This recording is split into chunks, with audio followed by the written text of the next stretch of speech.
बिस्मिल्लाहिर्रहमानिर्रहीम। अस्सलाम वालेकुम to everyone and welcome back to my channel again. एक बहुत ही मज़ेदार रेसिपी के साथ आपकी खिदमत में हाजिर हूँ। वीवर्स, आज मैं बनाने जा रही हूँ करेले प्याज बिल्कुल मेरे तरीके से, और ये मेरे घर में बनने वाली ज़ायकेदार रेसिपी है। गारंटी है कि ये कड़वे तो बिल्कुल भी नहीं बनेंगे, सब्ज़ी भी बेहद ज़ायकेदार होगी। तो वीवर्स, करेले प्याज तो हर घर में बनाए जाते हैं और हर किसी का अपना ही एक तरीका होता है। तो एक मरतबा आप मेरे इस यूनिक तरीके से करेले बनाकर देखें, यकीन करें खाकर मज़ा आ जाएगा। तो रेसिपी को एंड तक देखिएगा, अच्छी लगे तो लाइक कीजिएगा और कुकिंग विद शौकिया हुसैन को सब्सक्राइब कीजिएगा। तो चलें फिर जल्दी से ये ज़बरदस्त जायकेदार करेले प्याज बनाना स्टार्ट करते हैं। बिस्मिल्लाहिर्रहमानिर्रहीम। तो बिना करवाहट के और जायकेदार करेले बनाने के लिए मैंने ले लिया यहाँ पे करेले, और अगर इनको वज़न में देखें तो ये 1 किलो है। अब करेले को छील लेंगे। बाज़ लोग तो इनका छिलका बहुत ही ज़्यादा रगड़ रगड़ के उतारते हैं और बाज़ लोग हैं वो इनका छिलका नहीं उतारते। मैं सिर्फ यहाँ पे हल्की सी जो ऊपर की इनकी स्किन है वही रिमूव करूँगी, बहुत ज़्यादा रगड़ कर नहीं छीलूँगी, वरना इनका टेक्सचर ही नहीं रहेगा, बस छिलका सा बाकी रह जाएगा। ऊपर की स्किन रिमूव कर लेंगे और फिर इसके बाद इनको सेंटर से ऐसे काट लें। यहाँ पे मैंने सारे जो करेले लिए थे उनको अच्छी तरह छील लिया, बहुत ज़्यादा रगड़ रगड़ कर नहीं छीला। अब ऐसे सेंटर से इसके 2 हम पार्ट बना लेंगे, और अगर छिलके बहुत ज़्यादा हार्ड हैं, पक गए हैं, तो फिर उनको रिमूव कर दें, और अगर नरम है तो फिर उनको करेलों में ही रहने दें। यहाँ पे छिलके काफ़ी ज़्यादा पक गए हुए हैं, हार्ड हो गए हुए हैं, तो अब मैं चम्मच की मदद से इनको निकाल देती हूँ और करेलों को सेंटर में से अच्छी तरह साफ़ कर लेंगे। ऐसे करेलों को अच्छी तरह अंदर से साफ़ कर लेना है। इनके अंदर जितने भी ये हार्ड बीज हैं इनको निकाल देंगे, सारे करेलों के ऐसे बीज निकाल देंगे। और अब इनकी कटिंग कर लेते हैं। इनकी कटिंग करते हुए ना तो पीस बहुत ज़्यादा हमने बड़े बड़े काटने हैं और ना ही बहुत छोटे काटने हैं, दरमियाने हमने पीस रखने हैं। ऐसे बिल्कुल जैसे मैं कटिंग कर रही हूँ आपने भी बिल्कुल ऐसे ही कटिंग करनी है, ना ज़्यादा मोटे पीस बनाने हो और ना ही ज़्यादा छोटे पीस बनाने हैं। तो व्यूअर्स, यहाँ पे मैंने सारे करेले काट लिए हैं और ये थे, देखें जैसे मैं काट रही हूँ बिल्कुल आपने ऐसे ही काटने हैं, ना ज़्यादा मोटे और ना ही ज़्यादा बारीक काटने हैं। अब इनको डाल लेते हैं एक प्लेट में, और इन पे डाल देती हूँ ये नमक मैंने डाल दिया, 1 टेबलस्पून नमक डाल दिया। और अब इनको रख देंगे 10 मिनट के लिए। ऐसे नमक डालने के बाद थोड़ा सा इनको अच्छी तरह मिक्स कर लेना, और इसके बाद 10 मिनट के लिए इनको रेस्ट पे रखना है।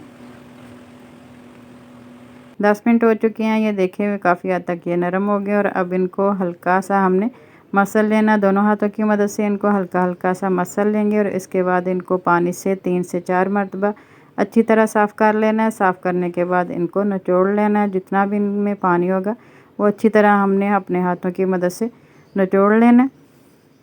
दूसरी साइड पे मैंने एक कढ़ाई रखी है और इसमें मैं ऐड कर रही हूँ यहाँ पे ऑयल, 1 कप मैं इसमें यूज़ कर रही हूँ। ऑयल का आप अपनी मर्ज़ी से कम या ज़्यादा कर सकते हैं। अगर यहाँ पे आपको ऑयल ज़्यादा लगे तो आप बाद में निकाल भी सकते हैं। अब ये जो मैंने करेले 2 की और निचोड़ के रखे थे उनको इसमें ऐड कर देते हैं, और अब इनको हम कर लेते हैं फ्राई। तो देखिए व्यूअर्स, यहाँ पे हमने करेलों को तो फ्राई करना है, मगर बाज़ लोग करेलों को इतना ज़्यादा फ्राई कर देते हैं कि इनको गोल्डन कर देते हैं, जिससे करेलों का छिलका ही बन जाता है। करेलों को हल्का सा फ्राई करेंगे तो इनकी करवाहट इंशाल्लाह ख़त्म हो जाएगी। देखिए इन करेलों को 4 से 5 मिनट ही हमने फ्राई करना है। जैसे इनका कलर लाइट होगा तो करेले हमारे फ्राई हो चुके होंगे, ना ही इनका टेक्सचर ख़राब होगा और ना ही करेलों की शेप ख़राब होगी। तो बस 5 मिनट के लिए करेलों को हमने फ्राई कर लिया है। ये देखिए यहाँ पे हमने इनको 5 मिनट बाद फ्राई किया है।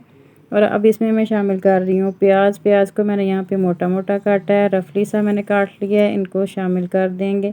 और प्याज को ज़्यादा फाइन काटने की कोई ज़रूरत नहीं है। अब इसमें मैं डाल रही हूँ 3 से 4 अदर टमाटर का पेस्ट। ये बड़े साइज़ के मैंने टमाटर लिए और इनके ऐसे मैंने पेस्ट बना लिया है। साथ ही इसमें मैं मसाले डाल रही हूँ, नमक 1 टीस्पून, हल्दी धनिया पाउडर 1 टीस्पून, लाल मिर्च पाउडर 1 टीस्पून, और हल्दी यहाँ पे मैंने डाली है 1/2 टीस्पून। और साथ ही इसमें मैं डाल रही हूँ ये अदरक और लहसुन का पेस्ट 1 टेबलस्पून। ये बिल्कुल ऑप्शनल है, अगर आप डालना चाहें तो डाल दें, नहीं तो स्किप भी कर सकते हैं। मसाले बहुत ज़्यादा इसमें डालने की कोई ज़रूरत नहीं है, सब्ज़ी उतनी ही मज़ेदार और लजीज बनती है, तो किसी और मसाले की ज़रूरत नहीं है, बस ये 4 मसाले ही काफ़ी हैं। और अब इनको अच्छी तरह से मिक्स कर लेंगे। और अब ये करेले गलेंगे प्याज में, और जो टमाटर हमने डाला है उसके पानी में यूज़ नहीं करूँगी। और सब्ज़ी इतनी ज़ायकेदार बनेगी क्योंकि ये अपने ही पानी में बनेगी, गलेगी। अच्छे तरीके से मिक्स कर लेंगे और मिक्स करने के बाद अब इसको लगा देंगे कवर, और कवर लगाकर छोड़ देंगे इसको तकरीबन 10 से 15 मिनट के लिए लो फ्लेम पर। और कोशिश करें कि आप जो कढ़ाई का ढक्कन यूज़ करें वो अच्छे तरीके से सील हो जाए ताकि स्टीम बने, और स्टीम में ही ये करेले और प्याज अच्छी तरह गल जाएं। तो बस कढ़ाई का ढक्कन लगा दें और दम वाली फ्लेम पे आप इन करेलों को पकने के लिए छोड़ दें 10 मिनट के लिए। और अब यहाँ पे ये देखें 10 मिनट के बाद चेक कर रही हूँ। यहाँ पे मैं 10 मिनट के बाद चेक कर रही हूँ और आप लोग देख सकते हैं कि जो टमाटर और प्याज का पानी था वो ड्राई होने वाला है, लेकिन जो प्याज हैं वो अभी भी साबुत नज़र आ रहे हैं, और जो करेले हैं वो भी अभी तक अच्छी तरीके से नहीं गले, यानी कि कच्चे हैं। अब इनको यहाँ पे मैं मज़ीद 10 मिनट के लिए कवर लगाकर और पकाऊंगी, बिल्कुल लो फ्लेम पर, दम वाली फ्लेम पर।